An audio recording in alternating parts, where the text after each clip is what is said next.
welcome to Equation of Perpendicular Lines. Just before we start, a reminder that there is a revision notes chapter available for this video. Just check the description below for a download link and you can work along with me as we go through the video. Okay, so the first thing that we're going to do is we're just going to look at some intersecting lines and see if we can find the equation of those lines and see if we can recognise anything about the gradients of those lines which may be important. Now, if we have a look at the two lines, the red one and the blue line, you will notice that they do intersect, and they intersect at a right angle. That means that these two lines are perpendicular to each other. Anything that intersects at a right angle is perpendicular. So we're going to go through actually finding the equations of each of these lines. So we need to be thinking at all times about y equals mx plus c, and we're going to begin by thinking about the gradient, because that's the starting point for actually finding our equation. Now what I'm going to do is I'm going to try and find a point on the line which is exactly on the corner of a square. I'm going to go with this one, and I'm going to find another point which is exactly on the corner of a square, which would be this one. And if I have a look in terms of my change in x, it's a change of 1, and my change in y is 2. So the gradient would be 2 over 1, which is 2. So straight away I can say for my first line that the equation is going to be y equals 2x, and then I just need to think about what's going to go at the end. What is the y-intercept? So on the red line, where it crosses the y-axis is right here at 2, and therefore the first equation will be 2x plus 2. If we go to the blue line, we want to do the same again. We want to start with the gradient and choose any point that is directly on the corner of a square, like this one, and a different one. Let's do quite a large triangle this time. If we go all the way across here. So my change in y, if I have a look at that, the change in y is 4. If I have a look at the change in x, it's 1, 2, 3, 4, 5, 6, 7, 8. But this line is going downwards, so this change in y is actually negative. It's negative 4 because it's gone down by 4. And so if I'm going to work out the gradient of that line, well, it's going to be negative 4 over 8. Now, if we simplify that fraction, it's actually negative a half. And so the first thing that we can say about this equation is that it's y equals a negative half x. And then we need our intercept. Well, it intercepts the y-axis at 4. So it's a half x plus 4. So I just want to make a quick highlight, because it is the gradients that I want to be thinking about in this. We've got 2 and we have negative a half. Let's see if we can see anything in the next one. So in our next one, let's go with red again. Choose a corner of a square and another corner of a square that is on the line, and we'll take the change in y. Well, the change in y is 2. The change in x, well, that is 6. So in this case, our gradient would be 2 over 6, which is a third. So straight away, y equals 1/3 x. And then we need our y-intercept. Well, where does it cross the y-axis? It's right here at 3. So a third x plus 3. The blue line, same again. Let's take a different point. Let's go with this one and the one right at the bottom. If I have a look at the change in x, well, the change in x is 2, and the change in y, well, again, this is going downwards, so it's negative, and it's negative 6. And so if I were to do my gradient, that would be change in y, negative 6, over change in x, which is 2, and that is negative 3. And so my equation this time is going to be y equals negative 3x, and then the y-intercept, well, it's intercepting here at negative 4, so take away 4. And again, let's just highlight those gradients. We have a third and we have -3. One more. Let's go with the red line again. I will choose 2 corners on of the squares. There we go. So the gradient here, change in x is 5. Change in y, it's going downwards, so it's negative. It is -5. And so my gradient would be -5 over 5, which equals -1. So straight away, y equals -1x. Obviously, we could just call that -x. And then the intercept, well, it intercepts at 0. So actually, we don't have anything at the end here. We will just call it -x. For the blue line, if I take a corner and the corner goes with it, I can see that the change in x is 5 and the change in y is also 5. So for the blue line, my gradient would be 5 over 5, which is 1. And so this one would have the equation y equals 1x. Now again, could just call that x. And then we just need our intercept as well. It's at 5, so 1x plus 5. Let's again highlight those gradients.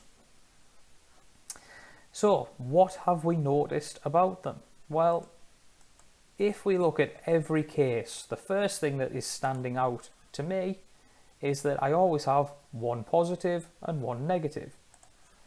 1 positive, 1 negative. 1 positive, 1 negative. And that must be the case because we always have one line which is pointing upwards and one line which is pointing downwards. But then is there a relationship between the numbers? Well, I have 2 and I have a half.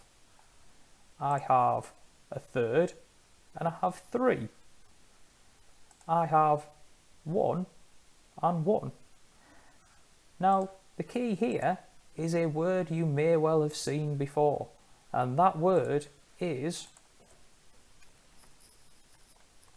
reciprocal. Okay, the reciprocal of 2 is 1 over 2. The reciprocal of a half is 2. The reciprocal is the inverse of a value, and you'll notice here 1 over 3. The inverse or the reciprocal of 1/3 is 3. The reciprocal of 1 is 1. So we now see the most important equation you will get for perpendicular lines. m1 times m2 equals -1. Now all this means is that gradient 1, the gradient of the first line, multiplied by the gradient of the second line must equal -1. Key words: negative reciprocal. When we are dealing with perpendicular lines, we will end up with one equation which may have a gradient of 5, but then the other one, if they are going to be perpendicular, then the other one must be the reciprocal 1 over 5, but also negative. So if we had a gradient of 5 for one, we'd have -1/5 for another. If we had a gradient of 2/3 for one of my lines, well, the other one, I would need the reciprocal. The reciprocal is the inverse, which is 3 over 2, but it would be negative. So the negative reciprocal is what we are looking for in all of these cases. So now we're going to think about that idea of negative reciprocals with our gradients, just to see if we can actually identify whether equations are going to be perpendicular. And so it always comes down to the gradient. The intercepts are not important at all. So it's all about these gradients. So my question in each case is, are the gradients the negative reciprocal of each other? And the way to check that is to do a multiplication. like we said, m1 times m2 must equal -1. So if I go, in this case, 2 times -1/2, what is the result? Well, 2 times 1/2 would be 1, and it's a negative, so it's -1. Therefore, those two are certainly going to be perpendicular. If we look at the next one, again, if we have a look at the gradients, I have -3 and I have -1/3. Now, there may be one thing that's standing out straight away about this. If we have a look, they're both negative. So there's a suggestion straight away that these cannot be perpendicular lines, because our perpendicular lines, we've always had a positive and a negative. But let's just check.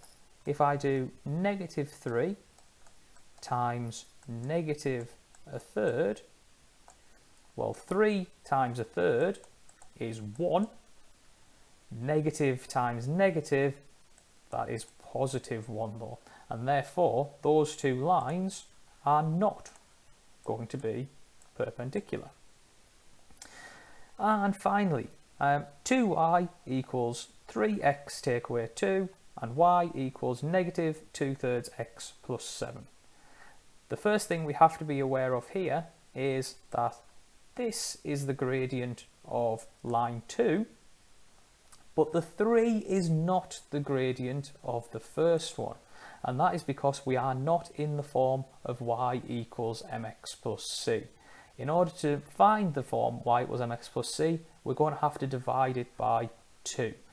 So we would actually have y equals 3/2x take away 1. And it will be this value, 3/2, which would be the gradient of the line. And so, to check whether or not we have two perpendicular lines, we're going to multiply our two gradients together, -2/3 times 3/2, and if we multiply the fractions, that is going to be 2 times 3, 6, 3 times 2, 6, but it's a negative, -6/6, oh, well, that is the same as -1, and so we have two perpendicular lines. Okay, so our final set of examples, we're going to look at how we can actually calculate the equation of a perpendicular line if we're given a little bit of information about the line it is perpendicular to. So in this case, a line has the equation y equals 4x plus 3, and a line perpendicular to this passes through the point 8, 2. Find the equation of the perpendicular line. Well, this is the original equation, y equals 4x plus 3. If we know that the other line must be perpendicular to it, then the first thing we can work out is what the gradient of this second line must be. This one has a gradient of 4. So what we need to think about is, what is the negative reciprocal of 4? Well, first of all, the reciprocal of 4 would be 1/4. And the negative reciprocal, well, it would be -1/4. And so this second line must be of the form y equals -1/4 x plus c, our y-intercept. So the next point comes, how do we work out what this y-intercept must be? Well, this is where the coordinate comes in. Now we must remember, when we are dealing with coordinates, we're dealing with an x value and a y value. And so those two numbers can be substituted into this expression in order to find c. So y, in this case, is 2. The -1/4 is exactly as it was, but x is now 8 plus c. We need to do a little bit of working out here. So a -1/4 times 8, well, that is going to be that 2 equals -2, plus c. And so how do I find out what c is? Well, I'm going to add negative 2 to both sides, or add 2. And so 4 equals c. And so we now know that our y-intercept must be 4, so our final answer will be that y equals negative a quarter x plus 4. So same again in the next example. A line has the equation y equals negative 2x plus 4. A line perpendicular to this passes through the point 6, negative 2. Find the equation of the perpendicular line. Now again, we want to go back to the equation of the first line. We can see from this that the gradient is negative 2. So if I want to find information about the perpendicular line, then I need the negative reciprocal of negative 2. So first of all, what is the reciprocal of 2? Well, the reciprocal would be 1 over 2. It is the negative reciprocal though, so this negative becomes a positive. So my perpendicular line is going to have a gradient of a half. Y equals a half x plus something, c. Back to the coordinate we were given. Well, that is telling me an x value and a y value, so we will substitute those into the equation we've formed. So y is negative 2. A half of, in this case, 6 plus c. A half of 6 is 3, so that is saying that negative 2 equals 3 plus c. How am I going to work out what c is? Well, I will take away the 3. If I take away 3, I get negative 5 equals c. And so let's place that back into the original equation that we created. Y equals a half x take away 5. And finally we come to our exam question, and this was on the Edexcel paper in May 2017 and it was higher paper 1. So this is a non-calculator question. And the first thing we'll notice here is that we don't actually have any scales on our diagram, so we're going to have to think about some rules that we already know. ABCD is a rhombus. The coordinates of A are 5, 11, so this point here is 5, 11. The equation of the diagonal DB is y equals a half x plus 6. So first of all, the diagonal, that means going from D to B. This line has the equation y equals a half x plus 6. So it is asking us to find the equation of the diagonal AC. So we want to know this line. Now, with no other information, this seems quite difficult. But we need to now be aware of a few geometric properties of a rhombus. And the main one being that in a rhombus, the diagonals will always meet at a right angle. And so those two lines are perpendicular to each other. If we are dealing with a rhombus, the diagonals will always meet at a right angle. And so what that means is we can now deal with this equation.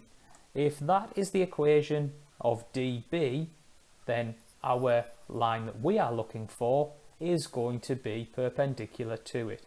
Meaning, if the gradient of that line is a half, then the gradient of my perpendicular line will have to be the negative reciprocal. The reciprocal of a half is 2. The negative reciprocal would be negative 2. And so straight away I can say that the equation is going to be y equals negative 2x plus something. And it now comes to the fact that we know a point that is on that line. We know 5, 11. And so we know that y is 11. We know that x is 5. And so we'll just pop those numbers into the equation. Negative 2 times 5 is negative 10, so 11 equals negative 10 plus c. How do I find out what c is? Well, I will add on the 10. So that is going to be 21. And so the equation of this blue line, the diagonal AC, is going to be y equals negative 2x plus 21.